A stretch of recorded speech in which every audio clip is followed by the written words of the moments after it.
Pemirsa masih di IDX Season Closing dan kami juga masih menggunakan Anda untuk bisa berpartisipasi di WhatsApp interaktif seperti yang tertera di layar televisi Anda nantinya. Dan sebelum kita lanjutkan perbincangan, kita akan coba lihat terlebih dahulu 4 saham pilihan yang direkomendasikan dan lagi-lagi keputusan investasi tetap ada di tangan pemirsa IDX Channel. 4 saham pilihan yang direkomendasikan oleh analis adalah yang pertama ada Indi, direkomendasikan buy, supportnya di 2100, resisten hingga ke 2400.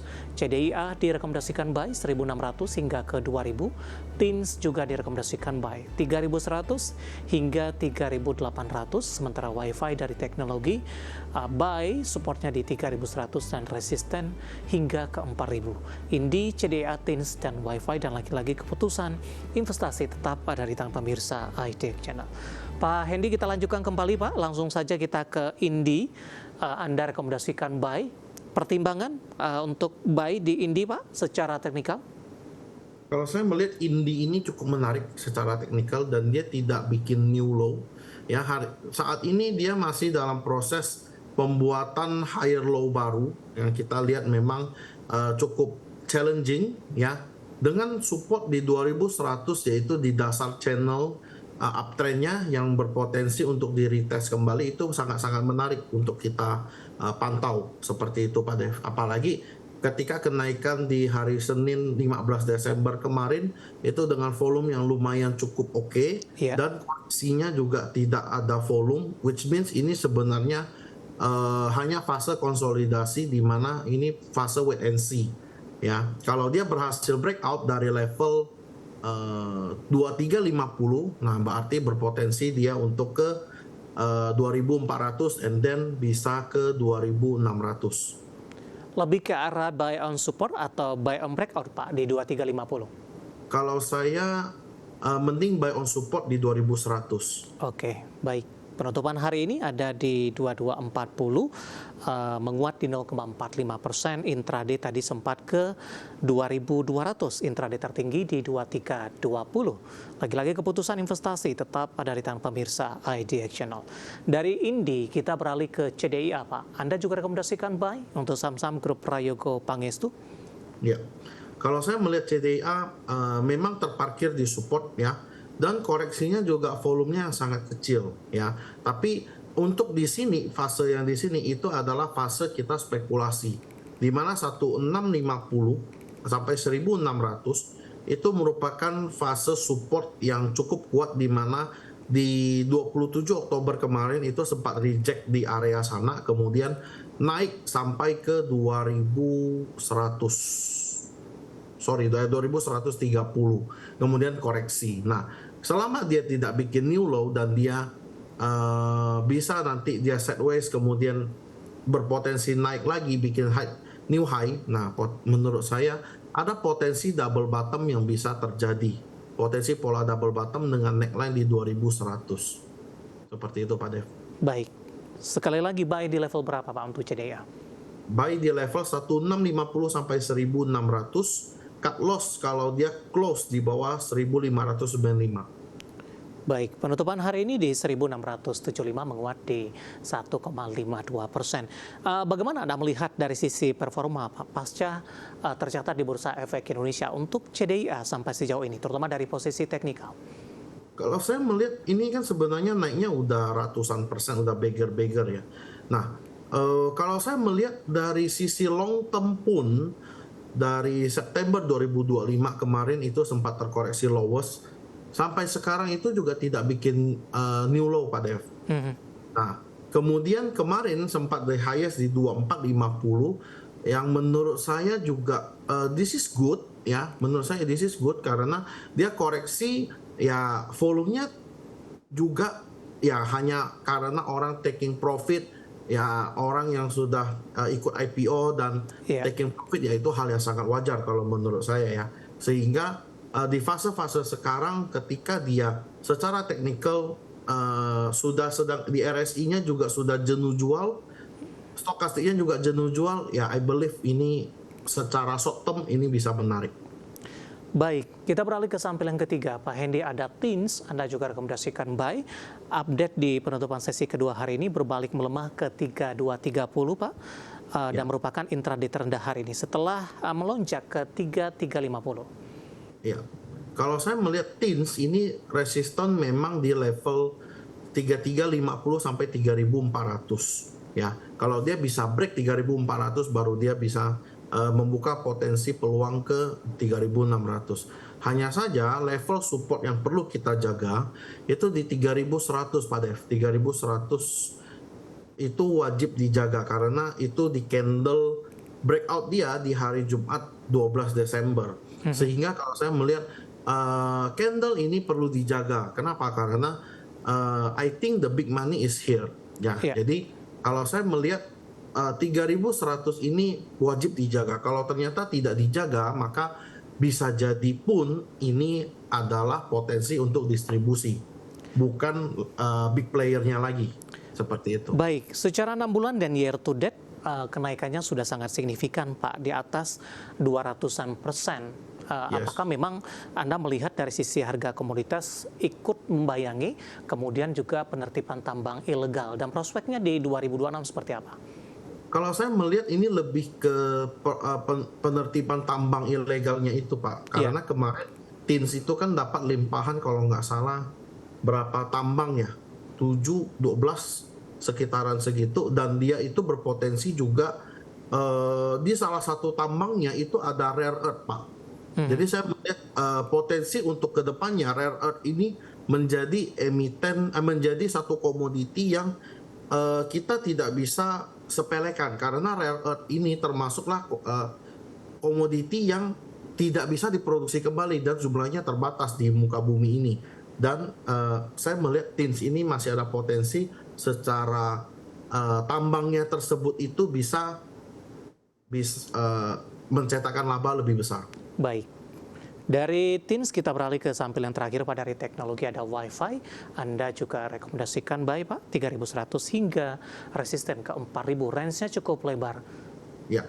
Kalau saya melihat Wi-Fi ini kan proyeknya sebenarnya untuk menyediakan internet murah di bagian Nah, saya melihat Wi-Fi ini itu proyeknya belum selesai karena saya kemarin kan pada saat RUPS LB-nya kemudian Pubex-nya itu kan dia juga menyebutkan akan membangun infrastruktur untuk internetnya di bagian East dan mau mengembangkan di Bali, Lombok dan seterusnya di bagian sana. Sehingga ini hanya permulaan sebenarnya. Yang perlu kita lihat adalah fundamentalnya, apalagi ini penurunan juga hanya gara-gara kemarin Wi-Fi ini menang lelang. Otomatis ada cost yang harus dikeluarkan. Kalau kita lihat revenue-nya begitu tinggi, net income-nya kecil, which means itu ada cost yang keluar untuk membayar lelang tersebut. Seperti itu. Jadi saya melihat Wi-Fi ini lagi disupport dan ini cukup menarik untuk kita spekulasi buy. Baik, seberapa optimis Anda tadi target price hingga ke 4.000, Pak? Atau mungkin ada level resisten tertentu yang harus ditembus oleh Wi-Fi sebelum ke harga 4.000-an kembali? Baik, tentu saja ada ya resisten yang perlu kita perhatiin itu 3.700 sampai 3.800. Itu merupakan resisten yang cukup kuat. Kalau dia bisa break dari 3.600 sampai 3.800 maksud saya, maka 4.000 itu lebih gampang untuk di-achieve. Sementara resisten kuat itu di sana dulu, Pak. Baik. Buy di level berapa, Pak? Penutupan hari ini juga tidak masalah? Di area sekarang juga nggak masalah, sampai level 3.100 juga oke. Karena lowest yang kemarin itu kan 3130 ya. Oke. Nah, kalau dia jebol 3130 closing ya udah buang aja. Baik, penutupan hari ini masih di 3270, menguat di 0,62%. Pemirsa, ada 4 saham pilihan yang direkomendasikan. Ada Indi, CDIA, TINS, kemudian juga Wi-Fi, dan lagi-lagi keputusan investasi tetap ada di tangan pemirsa IDX Channel. Pak Hendy, kita hold kembali, Pak. Saya akan coba sampaikan update penutupan perdagangan di sesi kedua hari ini dan juga beberapa informasi grafis yang berhasil dihimpun oleh tim redaksi kami. Di mana di penutupan perdagangan di sesi kedua hari ini, pemirsa, indeks harga saham gabungan ditutup menguat signifikan di 1,25% dan ditutup di level 8.644,256. Secara intraday hari ini, indeks harga saham gabungan dibuka pada pagi tadi di zona hijau, masih di level 8.500-an, tepatnya di 8.545.722, dan sekaligus intraday terendah hari ini, dengan kesimpulan indeks harga saham gabungan melaju cukup kencang di hari ini. Level intraday tertinggi di 8.652.183, tidak jauh berbeda dengan level penutupan di sesi kedua hari ini. Langsung saja kita ke grafis yang pertama, kita akan coba lihat posisi dari penutupan beberapa indeks lainnya pemirsa, seperti MNC 36, Jakarta Islamic Index, dan juga ada LQ45. MNC 36 ditutup menguat di 1,04%, cukup signifikan. Jakarta Islamic Index juga menguat di 1,13%, dan LQ45 menguat di 0,78%. Grafis selanjutnya kita akan coba lihat rotasi pergerakan sektoral. Konsumsi non-primer melesat di 3,70%, infrastruktur juga menguat di 3,33%, kesehatan menguat di 0,17%, dan teknologi hari ini melemah di 1,17%. Saham-saham konglomerasi berkapitalisasi besar hari ini ikut menjadi pemberat teknologi selain dari Gotoh pemirsa. Kemudian kita akan coba lihat saham-saham yang hari ini masuk ke dalam deretan top gainers. Ada Dewa melesat dengan nilai transaksi 2,2 triliun rupiah. Bull menguat di 444, BRMS menguat di 1140, dan Adaro Mineral hari ini melesat di 1600. Kemudian saham-saham yang hari ini menjadi pemberat, ada Inet tertekan ditutup melemah di 740, Gotoh melemah di 64, DSSA hari ini mengalami koreksi yang cukup dalam menjadi pemberat utama di 101.200 rupiah per saham, dan TCPI melemah ke 9.225. Updatean penutupan perdagangan di sesi kedua, dan semoga bisa menjadi referensi untuk Anda, terutama dalam menghadapi perdagangan esok hari terakhir perdagangan di 2025. Kita akan jeda kembali dan tetap di tempat Anda. Setelah ini kita akan coba ulas beberapa pertanyaan masuk di WhatsApp interaktif. Kami segera kembali.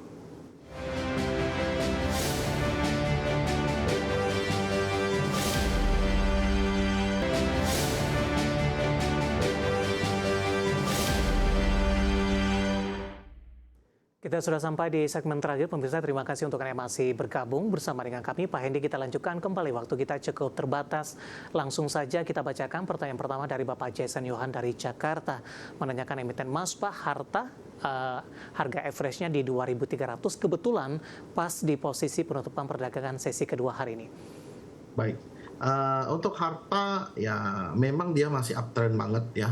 Kalau kita ngelihat harta, level yang perlu dijaga itu di 2.150 sampai 2.130, dan lastnya itu di 2.050 sampai 2.000. Jebol dari 2.000 saya udah nggak terlalu suka untuk harta. Kenapa, Pak? Karena ini kan menjadi perubahan fraksi ya, penggantian A. Jadi kalau dia udah naik ke 2.000, secara teknikal seharusnya dia bergeraknya tuh udah di atas 2.000. Jadi kalau dia masuk kembali ke dalam level 2.000-nya, berarti dia tuh ada indikasi dia itu berbalik arah, Pak. Baik. Kita ke Demak, Pak. Ada Bapak Lutfi. Terima kasih juga sudah bergabung menanyakan saham dari Grup Bakri. Ada Dewa, Pak. Punya harga average di 590. Hari ini melesat di atas 23%. Good, 590 ya kamu tinggal jaga trailing stop aja.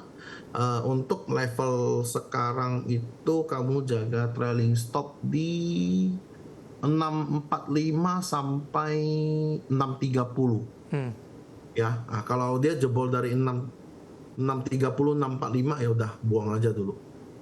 Baik, kita ke Cangkring Rembang, Pak. Ada Bapak Rifai menanyakan saham ADMR, Pak. Punya harga average di 1.450. Penutupan hari ini sudah di 1.600, melesat di 15%. Resisten selanjutnya, kemudian strategi untuk memaksimalkan profit yang sudah ada. Baik, untuk ADMR ya, kamu perlu jaga di level 1480 sampai 1525. Ya, di area itu kamu boleh tambah ya, tapi kalau ternyata dia jebol dari area itu ya mending cut dulu sementara.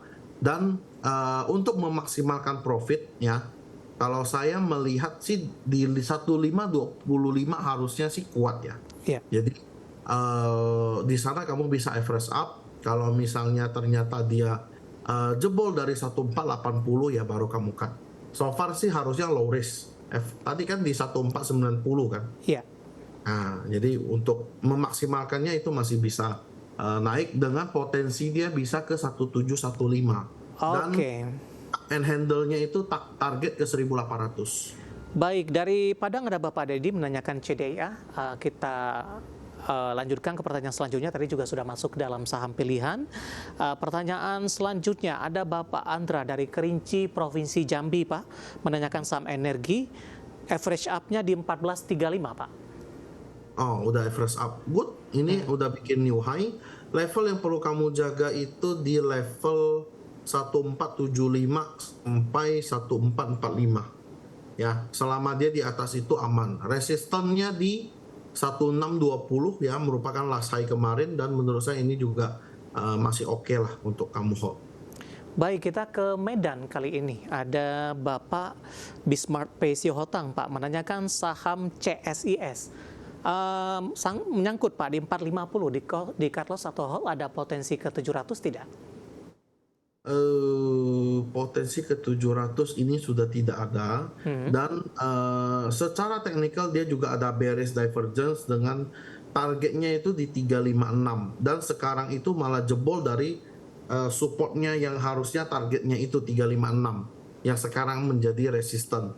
Jadi kalau dia bisa melanjutkan naik kembali itu jika dia bisa close di atas 356. Untuk saat ini CSIS masih belum terlalu menarik untuk saya, apalagi dia ada gap di 250 yang menurut saya ada potensi dia untuk tutup gap di sana. Baik. Jadi kalau saya sih mending cut loss dulu.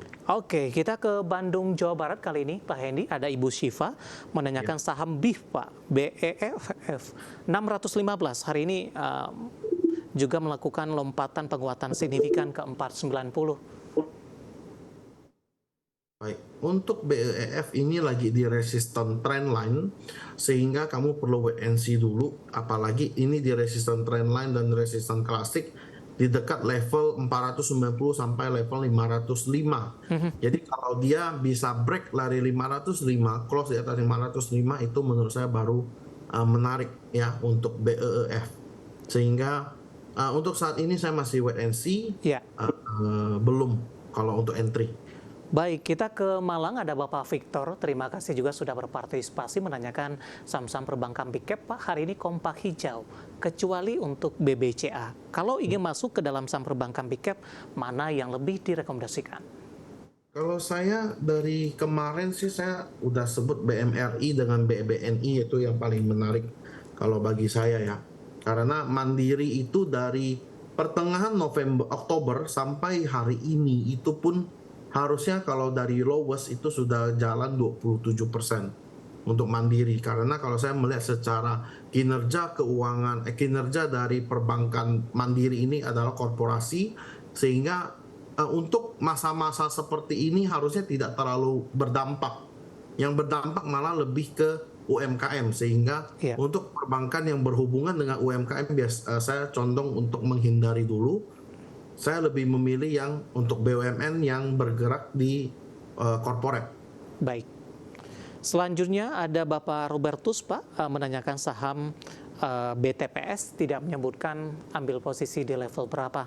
Analisis teknikal untuk BTPS. BTPS kalau saat ini kelihatannya dia tertahan di support ya, 1175 ya. Selama dia di atas 1175 harusnya aman. Jadi kalau dia kamu baru mau masuk ya kamu jagain aja level 1175-nya. Kalau tidak jebol itu ya aman, clear. Baik, jawaban BTPS untuk Bapak Robertus ini tidak menyebutkan lokasi, analisis untuk BTPS. Dan tampaknya sekaligus mengakhiri kebersamaan kita, Pak Hendy, waktu kita cukup terbatas. Terima kasih untuk Anda yang sudah berpartisipasi dan masih ada beberapa pertanyaan, ada Goto, Telkom, dan Antam. Dan silakan bergabung bersama kami kembali di waktu dan di program sama di perdagangan hari selanjutnya. Pak Hendy, terima kasih, sehat selalu, selamat tahun baru, Pak. Thank you, Ustaz. Happy New Year. Baik, terima kasih ada Bapak Dharma Hendri Santoso, IHAP YB Sekuritas Sudirman. Dan pemirsa jangan lupa saksikan program Market Highlight yang akan tayang pada pukul 20 waktu Indonesia Barat. Karena urusan masa depan harus terdepan. Aku investor saham. Saya David San Oval pamit undur diri. Sampai berjumpa kembali.